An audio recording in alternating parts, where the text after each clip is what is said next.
Welcome to Eye on America. I'm Michelle Miller. Today we look at the innovative approaches underway to better protect and preserve our environment. In Oregon and Illinois, we see how cities are revitalizing their waterways to foster more fun and community among residents. And in Texas, we examine sustainability claims being made by airports to mitigate travelers' pollution concerns. But we begin in North Carolina, a state devastated by Hurricane Helene last fall. Stronger, wetter storms like Helene are increasing the severity and frequency of destructive landslides. Dave Malkoff speaks with a family who lost their home in the aftermath of the storm. It happened so fast that I didn't know what was going on. Caitlin Midkiff was just sitting in the kitchen with her dad when all of a sudden, there was the loudest sound behind us, and then it was like we were getting thrown and pulled at the same time. A landslide tore through their home.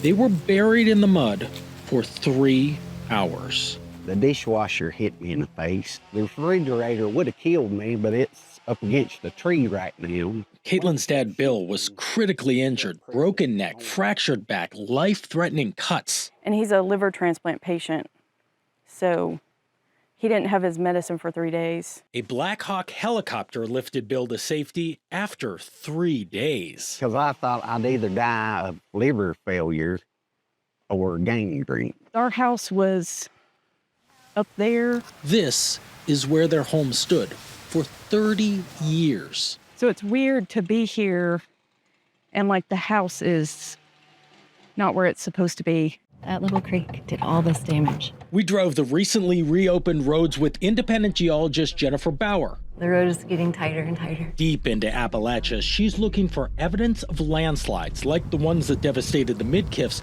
to determine if it's still safe to live here. The debris flows will travel down the slope like this one did. Geologists are now using cutting-edge computer scans to identify areas prone to future landslides. Stronger, wetter storms driven by climate change are increasing the severity and frequency of landslides. We have these purple areas that are where this type of fast-moving landslide, where they might start. Some of it is really soft, loose. She sees more than 1,300 square miles in western North Carolina that should never be built on again, an area almost as big as Rhode Island. The state counted more than 11,000 damaged homes, with more than 1,000 marked as destroyed. The Midkiffs are losing more than a house. No, they said this is probably going to be all condemned by the county. They just learned their land is no longer stable enough to build on. They have no choice but to move. They're hoping FEMA will assist in buying them out, but it's too early to know if and how many homeowners will get that financial help. When I married my wife, I told her to pick out a house. We bought that house. We've raised all our daughters in it. You know, that's our life. That's all my grandson has known. But life goes on. The only life he's ever known changed when the ground disappeared from under his feet. We stay in the Tar Heel state where erosion threatens the Outer Banks, a popular destination for millions of tourists each summer. The impact has been extreme as the loss of the beach has caused homes to be swallowed straight into the sea. David Schechter visited where the question of how to keep the ocean at bay has been weighing on residents for decades. Living on North Carolina's Outer Banks, photographer Daniel Pullen has seen the thin line between living on the ocean and falling into it. If you could bring some of the old timers back from the dead and drive them around, they would just be like, what? Why did you build your house there? In the last 4 years, the Atlantic has toppled 10 homes here on Hatteras Island. Pullen captured this one crashing down just last month. I can't believe I'm watching a house disintegrate into the ocean. And while less than 70,000 people are permanent residents, to make their living, many of them count on the more than 5 million people that visit each year. I think people are meant to live on a barrier island, but I don't know to what extent do you have a massive economy on it. This narrow strip of sand is called a barrier island, and it buffers the mainland against the force of the ocean. In the eastern U.S., barrier islands cover 2,300 miles of seashore, and naturally, they're always shifting. Out on the water, we met Reed Corbett, an oceanographer who runs the Coastal Studies Institute.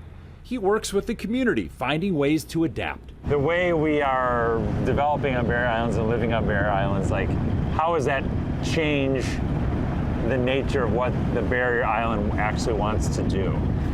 Large dunes, houses, the infrastructure that stops the transport of sand across these barrier islands, which leads to a more vulnerable barrier island. One solution, protecting waterfront homes by rebuilding the beach, pumping sand out of the ocean onto the shore. But that can cost upwards of $25 million. And with rising sea levels and more intense storms driven by climate change, the new sand that used to last 5 to 7 years is now being washed away in less than 2. The economics won't work always. Yeah. I think we are, on the Outer Banks, I think we're getting to that point. What's unique about the Outer Banks is almost all of the beachfront belongs to the National Park Service. It bought this home and another and demolished them. Dave Halleck ran that pilot program, and unlike the 10 properties that fell into the ocean, the buyouts prevented homes from littering the beach and ocean with dangerous debris. We consider this a mitigation program. None of these owners built their houses in these locations. When they were built, there was a backyard, dunes, maybe even a back dune area, and a large white sandy beach. And it's just that erosion in the ocean has caught up to them. Take somebody that grew up in their small little hometown their whole life and just like, hey, go live somewhere else. Is there another way that this should be or could be managed? There's a way it could be managed, and it's to let a barrier island exist the way a barrier island is meant to exist. In order to do that, it means things will look a lot different here. I probably would have to move. Barrier islands, where people hold tight to a patch of sand that's slowly escaping their grip. Coming up, how logging companies and the U.S. Forest Service are working together to protect trees from wildfires. This is Eye on America.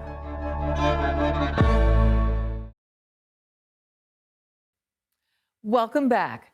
Wildfires burned more than 8.4 million acres in the U.S. in 2024.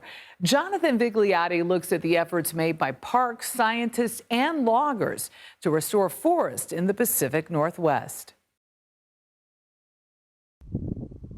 In the heart of Oregon's Fremont-Wainema National Forest, crews are going to new heights to harvest a precious commodity. We're looking for the ripe cones at the top of the tree. Using lift operators and climbers, Brian Kittler with nonprofit American Forests showed us how his team hunts for pine cones. The more that we lose forest, we're losing our clean air, our clean water. The threat, the West's unprecedented rate of megafires, which, fueled by climate change, have destroyed more than 33 million acres since 2020, around the size of the state of Arkansas. If nothing is done to restore these forests after a fire, what happens to them? So we're looking over here at the Berry Point fire, which was 2012. There's basically no live trees and there's no natural regeneration happening. It's a vicious cycle. Fewer surviving trees means fewer pine cones for humans to pick and plant. Once those pine cones are collected, they're brought to a network of nurseries like this. The seeds are extracted and then grown into these seedlings. There are about 1 million here, which represents about 4,500 acres of new forest. This is the future towering tree in the forest. Yes, that's correct. Brian Riatini is a geneticist with the U.S. Forest Service. Is this enough to restore the forest? Unfortunately, it is not. Riatini says they're short about 200,000 acres, more than 40 times the number of seedlings at this nursery, and that's just in this part of Oregon. The warming environment also means fewer seedlings will likely grow to maturity, which takes about 20 years. It's become much more arid, hotter and drier. One of the consequences of that, it can push trees towards the edge of what they can physiologically tolerate. But with that problem comes an opportunity. We are sourcing more drought-tolerant populations of that species to be planted in these areas that are currently experiencing more drought-prone conditions. The demand in stock now requires all hands on deck. Unfortunately, we've had to get pretty good at reforestation. Logging companies like Galen Smith's are helping the Forest Service source cones and clear scorched land for replanting. Why is that so important to have that partnership and that relationship here?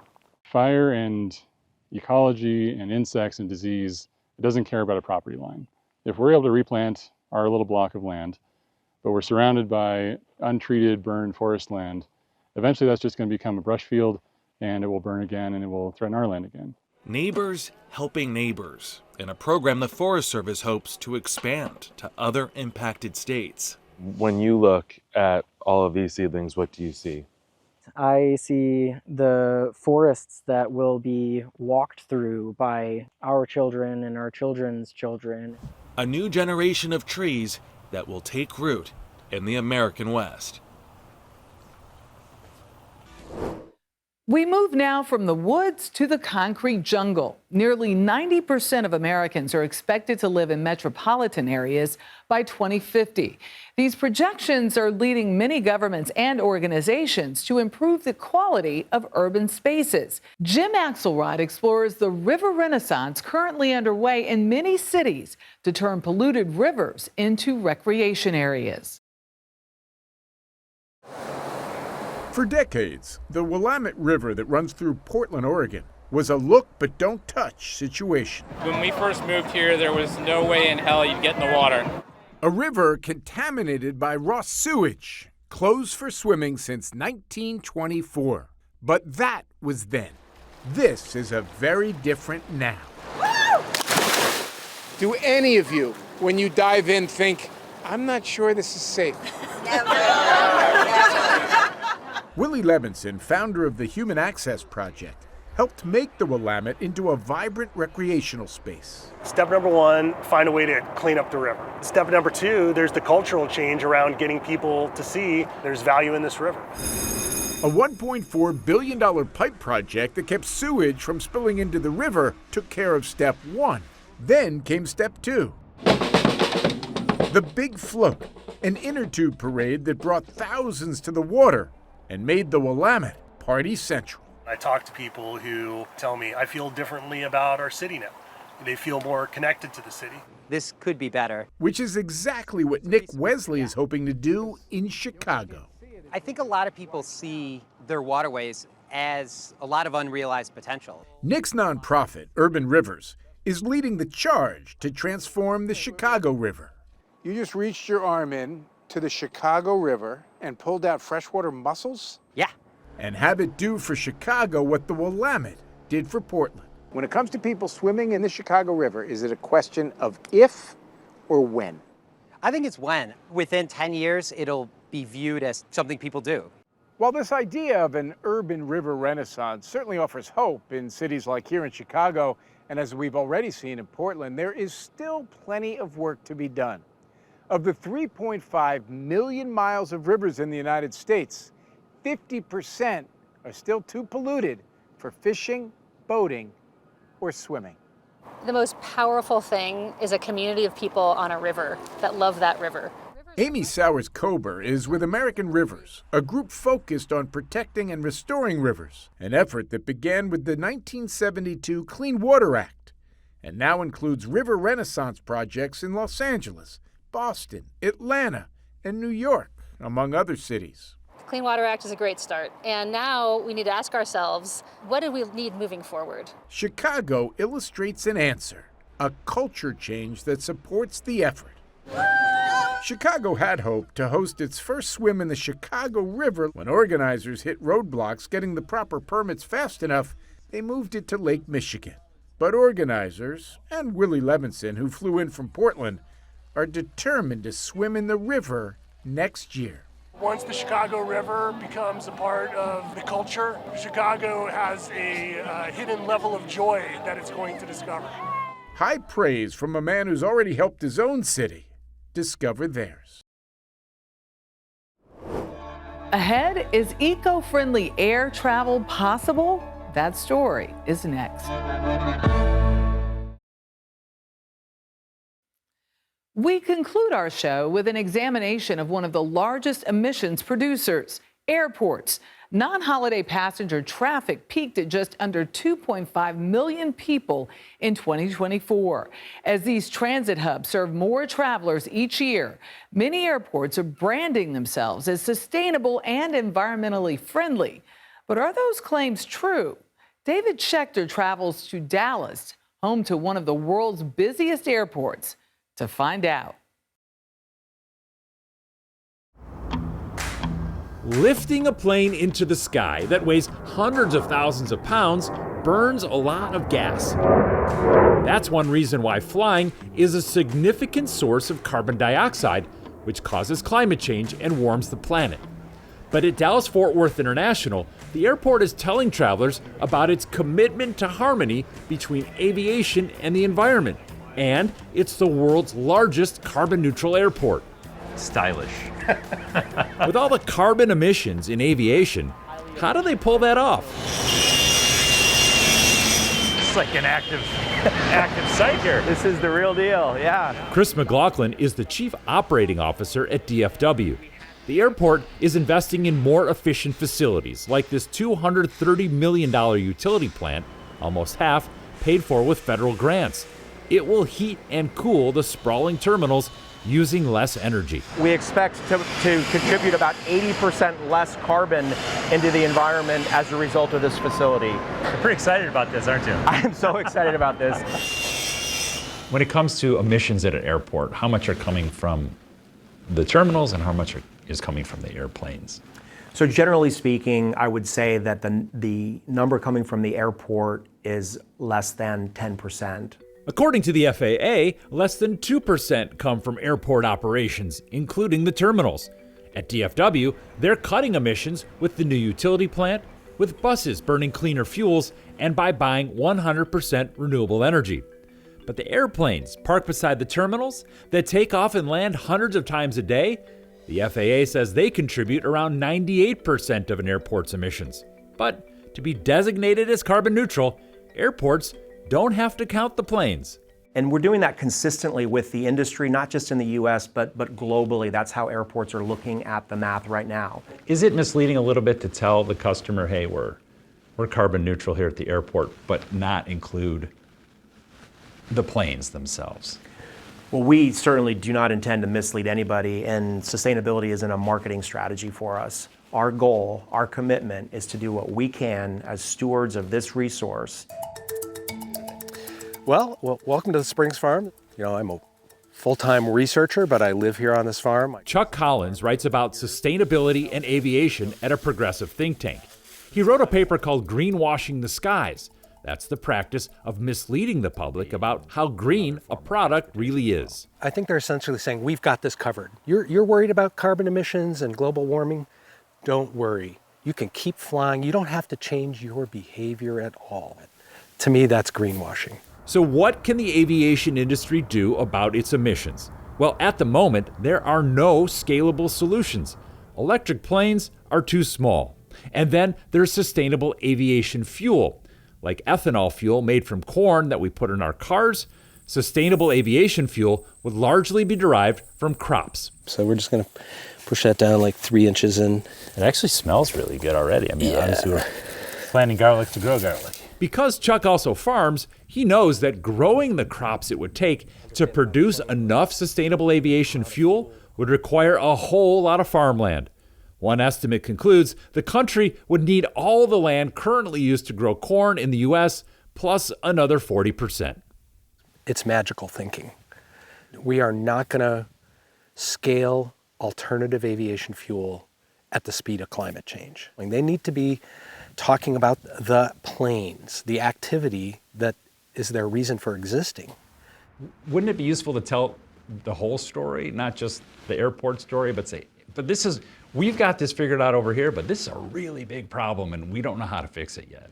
We're very open about our strategy. We think it's our job to tell our story, and we'll rely on our partners to tell theirs. An airport doesn't have control over the kind of fuel an airplane is burning, but it does have control over the messages it shares with the public about the impact of aviation on our climate.